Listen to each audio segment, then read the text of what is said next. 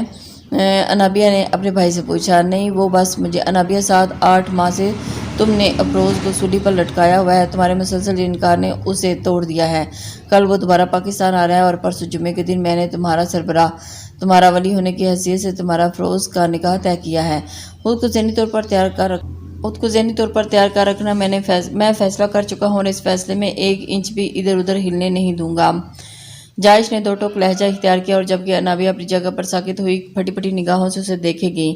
آج سے کچھ ماہ پہلے افروز کے پرپوزل نے جائش کو بہت زیادہ پرسکون دیا تھا اور پھر تب جائش نے اس سے بھی کچھ نہیں چھپایا اور اسے تمام حقیقت سے آگاہ کر دیا. لیکن اس انسان نے اچھائی اور نیک نیتی کے سامنے جائش کو اس وقت گھٹنے ٹیکنے پر مجبور کر دیا تھا جب تمام حقیقت جان کر بھی وہ انابیہ کا ہاتھ خواہش مند رہا. مگر اس نے جائش سے وعدہ لیا تھا کہ وہ انابیہ کو نہ بتائے کہ جائش اسے تمام حقیقت بتا چکا ہے اور اس کا مان، اس کا وقار مجروح نہ ہو اور اس کا پندار کو ٹھیس نہ پہنچے. افروز کا کہنا تھا کہ انابیہ نکاح کے بعد اگر کسی قسم کی تحفظات کے شکار رہی تو وہ اپنے طریقے سے اسے بتا دے گا کہ وہ حقیقت سے واقف ہے. جائش کو انابیہ کے لیے افروز پرفیکٹ میچ لگا اور اس نے کافی عاجزی سے انابیہ کا ہاتھ اپنے لیے مانگا تھا اور اس کا مدعا جائش نے انابیہ کے سامنے پیش کیا تو وہ حد سے اکڑ گئی اور صاف انکار کر دیا. اور اس کا انکار افروز تک تو اسے بے تحاشا دکھ ہوا. وہ 2 ماہ تک سے مثبت جواب لینے کے چکر میں وہ یہاں پاکستان میں خوار ہوا، پھر واپس امریکہ لوٹنا پڑا. مگر مسلسل جائش سے رابطے میں رہا اس امید پر کہ کبھی اس ظالم لڑکے کا دل پتھر پگھل جائے گا. جائش نے بھی اتنے ماہ صبر اور تحمل سے کام لیا اور اسے سپیس دی کہ یہ سوچ کر وہ تب شاید زخم تازہ سے اسے سوچنے سمجھنے کے لیے وقت درکار تھا. مگر اس پتھر سے کوئی چشمہ پھوٹتا نظر نہیں آ رہا تھا. زندگی کا یہ اہم فیصلہ لینے کا سوچا اور پھر فیصلہ بھی کر گزرا. اب انابیہ بے یقینی سے اس کا سر سپاٹ چہرہ دیکھ رہی تھی. بھائی، آپ ایسے کیسے کر سکتے ہیں میرے ساتھ؟ انابیہ ابھی تک صدمے کے زیر اثر تھی. کیوں نہیں کر سکتا؟ میں نے جو کچھ بھی کیا ہے سوچ سمجھ کر کیا ہے. اللہ تعالیٰ پر اور مجھ پر بھروسہ رکھو انابیہ، انشاءاللہ اب جو بھی ہوگا بہتر ہوگا. جائش نے اس کے سر پر ہاتھ رکھا. میں آپ کی یہ بات ہرگز نہیں مانوں گی. وہ پھر حد سے اکڑ گئی. انابیہ کوئی سوال نہیں، میں فیصلہ کر چکا ہوں. ویسے بھی ماں باپ بن کر تمہیں پالا ہے. کیا میرا تم پر اتنا بھی حق نہیں ہے کہ تمہاری مرضی جانے بغیر ہی تمہارا کوئی زندگی کا فیصلہ کر سکوں، تمہارے لیے کوئی اہم فیصلہ لے سکوں؟ جائش نے بے تاثر لہجے میں کہا. انابیہ کا چہرہ پھیکا پڑ گیا اور زبان لاجواب ہو کر تالو سے چپک گئی. ادھر جائش یہ سوچ رہا تھا کہ اب نرمی دکھانے کا مطلب اسے اپنی زندگی کو خود برباد کرتے ہوئے دیکھنا ہے، جو ہرگز نہیں چاہتا تھا. انابیہ سسک پڑی. بھائی، آپ ایسا نہیں کر سکتے. میں ہرگز، بھائی رحم کرے مجھ پر. میں شادی کرنا ہی نہیں چاہتی. تو ٹھیک ہے، انکار کرنے کا حق رکھتی ہو، مگر پھر جو چاہے کرتی پھرنا. میرا تم پر کوئی تعلق نہیں ہوگا. میں یہاں سے فارم ہاؤس یا ڈیرے پر شفٹ ہو جاؤں گا. جائش کا لہجہ چٹانوں سے سخت. انابیہ کا اپنا دل ڈوبتا ہوا محسوس ہوا. وہ پھوٹ پھوٹ کر رو دی. بھائی، آپ کیا کہہ رہے ہیں؟ Shut up Anabia. آئندہ یہ غیر اخلاقی لفظ میں تمہارے منہ سے نہ سنوں. کسی انسان کی اوقات ہی کیا ہے کہ وہ دوسرے کو غلیظ کر دے؟ وہ خود گند کا ڈھیر تھا اور جو کیفر کردار تک پہنچ چکا ہے. اب تم یہ تمام منفی سوچیں اپنے دماغ سے نکال پھینکو تو بہتر ہوگا. جائش نے پھر نرمی سے کہا. اور پھر انابیہ، اب بتاؤ، میرا فیصلہ منظور ہے تمہیں؟ جائش نے حتمی لہجے میں پوچھا. انابیہ نے روتے ہوئے اسبات میں سر ہلا دیا اور پھر وہ گہرا مسکرایا. اسے تھام کر اپنے ساتھ لگایا. جیتی رہو، ہمیشہ خوش رہو میری دعائیں تمہارے ساتھ. آپ بالکل بھی اچھے بھائی نہیں ہیں. اس نے بڑا سا منہ بنایا. اور پھر میں تو اچھا شوہر بھی نہیں ہوں. کیا پھر کیا کروں اس نکمے بندے سے؟ اب خون کا رشتہ جو ہے تمہارا، جو بدلا نہیں جا سکتا، اس لیے گزارا تو کرنا پڑے گا. وہ بظاہر لہجے میں بشاشت لیے بولا. آنکھوں کا کرب صاف نظر آ رہا تھا مگر وہ اندر سے کس قدر ٹوٹ چکا تھا یہ کوئی نہیں جانتا. چلو آؤ شاپنگ پر چلیں. جائد نے اس کے دل پر چھائی کثافت کو دور کرنے کے لیے اسے آفر دی اور کسی طرح تو اس کا دھیان بڑھ جائے. بھائی مجھے ڈر لگ رہا ہے، میں کسی کو دھوکے میں نہیں رکھنا چاہتی، میں انہیں حقیقت ہے۔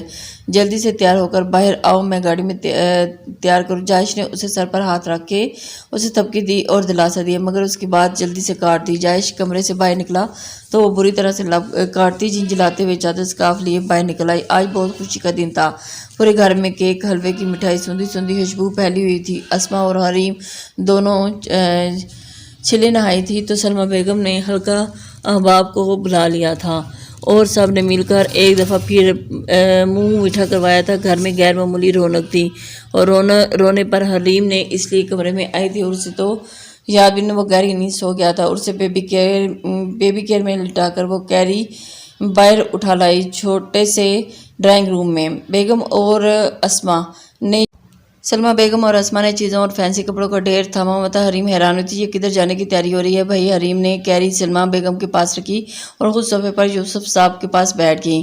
کل حویلی میں انابیہ کا نکاح ہے تو اسی میں شرکت کے لیے تیاریاں ہو رہی ہیں۔ یہ میری جھلی بہو بھی دیکھو نہیں ہے پا رہی وہ کون سے کپڑے پہنے گی، اسے سمجھ میں نہیں آ رہا تھا۔ سلمہ بیگم نے سادگی سے کہا تو حریم کی سانس سی تھم گئی۔ اس نے سب کے چہرے کی جانب دیکھا جو نارمل سے تاثر لیے ہوئے تھے اور لب پیچ کر رہ گئے۔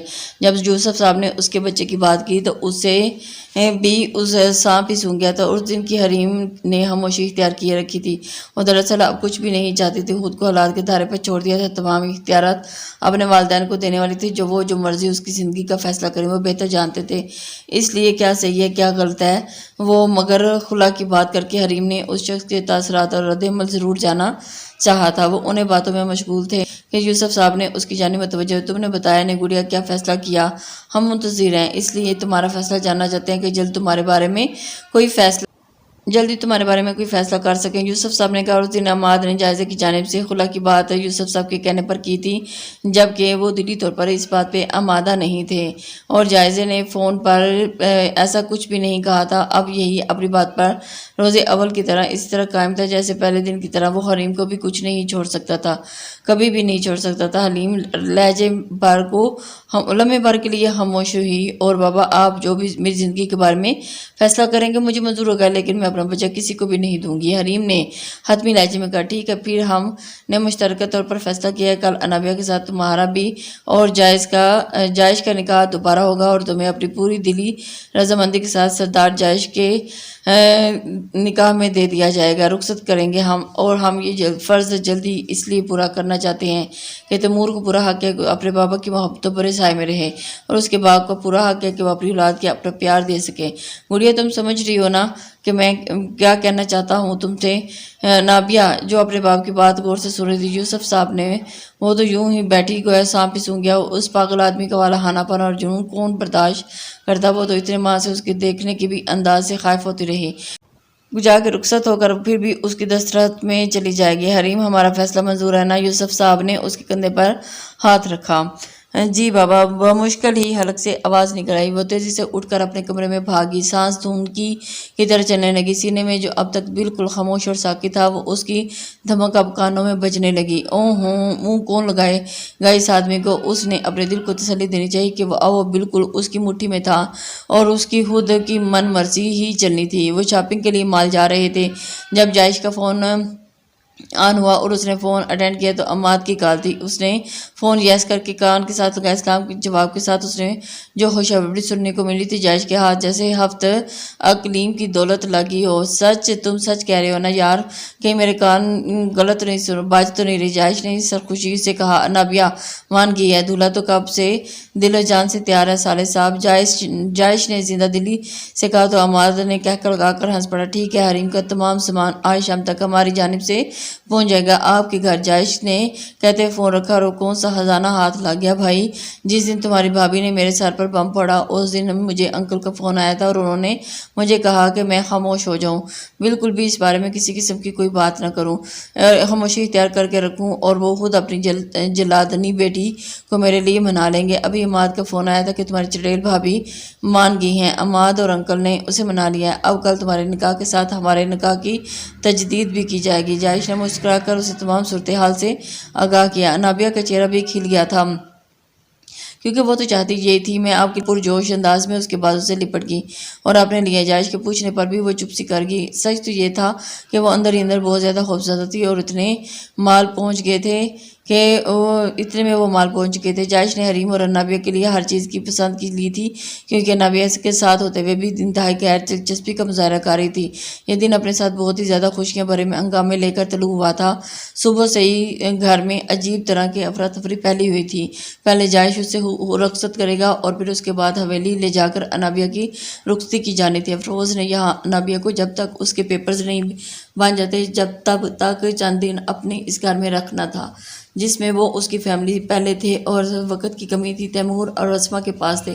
وہ تیار ہو چکی تھی۔ سلمیٰ بیگم نے اسے فریش ہونے کے لیے پارلر لے گئی تھی اور رات کو ان کی کونیوں تک بھر بھر کر مہندی لگائی تھی اور اس دلہے کا نام اس میں لکھا تھا اور ابھی وہ فریش ہو کر بائی آئی تھی خود ہی ٹھٹک کر رک گئی اور بیٹھ کر کافی سارا سامان بکھرا پڑا تھا اور ایک بڑے باکس میں اس کا برائڈل ڈریس اور اس ڈریس پر اس کلر کو دیکھ کر اپنی جگہ پر وہ ٹھہر سی گئی تھی، ساکت ہو گئی تھی۔ وہ لیمن کلر میں انتہائی نفیس اور بھاری